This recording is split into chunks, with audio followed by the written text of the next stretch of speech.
High, কেমন আছেন সবাই? আশা করি সবাই খুব খুব ভালো আছেন। যারা হেলথ কেয়ার পার্সোনালস আছেন, সে আশাকর্মী হোক, সিএইচও হোক, এএনএম হোক বা অঙ্গনওয়াড়ি ওয়ার্কার হোক, প্রত্যেকে কিন্তু জানেন যে কালকে আমাদের ওয়ার্ল্ড মেনস্ট্রুয়েশন ডে। আমরা প্রতিনিয়ত প্রতিদিন যখন কিনা কোনো মা, বাচ্চা, কোনো অ্যাডোলেসেন্স গার্ল তাদেরকে নিয়ে যখন এই বিভিন্ন অ্যাওয়ারনেস ক্যাম্পগুলো করি, সেখানে আমরা মেনস্ট্রুয়েশন সম্পর্কে বলি।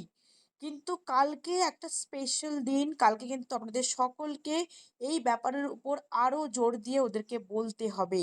সেক্ষেত্রে বিভিন্ন আইসি মেটেরিয়াল নিয়ে বেশ কিছু কথা মাথায় রেখে, ইম্পর্টেন্ট কিছু কথা মাথায় রেখে অল্প সময়ের মধ্যে সবাইকে নিয়ে আপনি সাথী ন্যাপকিন ডিস্ট্রিবিউট করতে পারেন, সাথেই কথাগুলো বলবেন। সেক্ষেত্রে আপনি কি কি বলবেন আমি দেখিয়ে দিচ্ছি, দেখুন।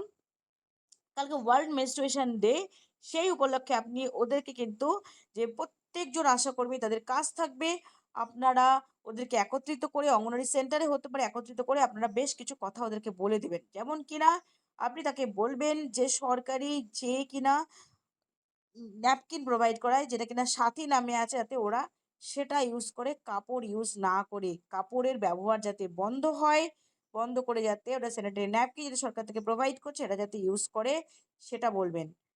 ওই সময় যাতে পরিষ্কার পরিচ্ছন্ন থাকে সেটা বলবেন। অনেকের মধ্যে কিন্তু অনেক মিসকনসেপশন আছে, ম্যাল প্র্যাকটিস রয়েছে। অনেকে ওই সময় স্নান করে না, সাবান ইউজ করে না, এগুলো কিন্তু করে। সেটা না করে ওরা যাতে পরিষ্কার পরিচ্ছন্ন হয়ে ওই সময় আরও বেশি থাকে, সাবান ইউজ করে, সেটা দেখতে বলবেন। যাতে কিনা 5 থেকে 6 ঘন্টা হয়ে গেলে, ন্যাপকিনটা ভিজে গেলেই 5 থেকে 6 ঘন্টা হলে যাতে ওরা চেঞ্জ করে নেয়, সেটা কিন্তু ওদেরকে বলতে হবে বারবার করে। এই সময় অনেকের তলপেটে একটু ব্যথা হয়, সেটা ভয়ের তেমন কারণ নেই।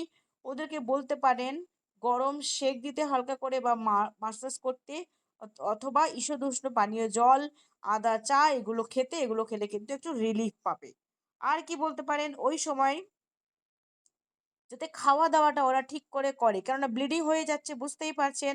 তাই অবশ্যই করে ওদেরকে খেতে হবে সবুজ শাকসবজি, আয়রনে ভরপুর কোনো খাবার, কোনো অ্যানিমিয়া যাতে না হয়, অঙ্কুরিত ছোলা, পেয়ারা, মৌসুম্বি, লেবু, ভিটামিন সি আছে এমন খাবার দাবার, টক জাতীয় ফল, এগুলো যাতে ওরা খায়, ঠিকঠাক করে যাতে রেস্ট নেয় সেগুলো কিন্তু বলবেন। আর প্রচুর পরিমাণে যাতে জল খায়, আদারওয়াইজ কিন্তু অ্যানিমিয়া হয়ে যেতে পারে। আর কি বলবেন, আইএফএ ট্যাবলেট যেগুলো স্কুল থেকে দেওয়া হয় সেগুলো যেন ওরা নেয়। আর কোনো রকম কোনো সমস্যা হলে বা কিছু বলার থাকলে, আমাদের অন্বেষা ক্লিনিক থাকে, আমাদের ব্লকেও আছে অন্বেষা ক্লিনিক, সেই কাউন্সিলর যে দিদিমণি আছে, যে দিদিমণির নাম্বারটা দরকার ওদেরকে দিয়ে দেবেন, যাতে ওদের কোনো সমস্যা হলে ডিরেক্ট ওনার সাথে কথা বলতে পারে, সেটা ওনাদের জানাবেন। Last but not the least, সবচেয়ে ইম্পর্টেন্ট একটা কথা, সেটা যে ন্যাপকিনটা ওরা ইউজ করছে, এটা ন্যাপকিন, সেটা ইউজ হয়ে গেলে তারপরে কিন্তু সেটা যখন ওরা ছুঁড়ে ফেলে, যদি কোথাও ছুঁড়ে ফেলে বা ডাস্টবিনে ফেলে, অবশ্যই যেন সেটা কাগজে মুড়ে ফেলে, অথবা মাটির তলায় পুঁতে দেয় বা আগুনে পুড়িয়ে ফেলে, সেটা যেন হয়। আদারওয়াইজ এদিকে ওইদিকে কেন ছড়িয়ে ছিটিয়ে না ফেলে, তাহলে কিন্তু পরিবেশ দূষণ ঘটবে।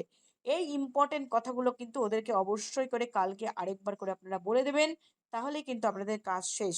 সেটা কথা চলে বলতে পারেন, এক জায়গায় দাঁড়িয়ে কয়েকজনকে একসাথে একত্র করে নিয়ে বলতে পারেন, সাথী ন্যাপকিন দেওয়ার সময় বলতে পারেন, যেভাবে খুশি আপনাদের বলতে হবে, কিন্তু আপনারা অবশ্যই করে এটা বলবেন।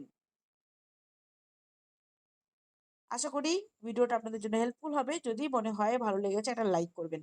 ভালো থাকবেন সবাই, বাই।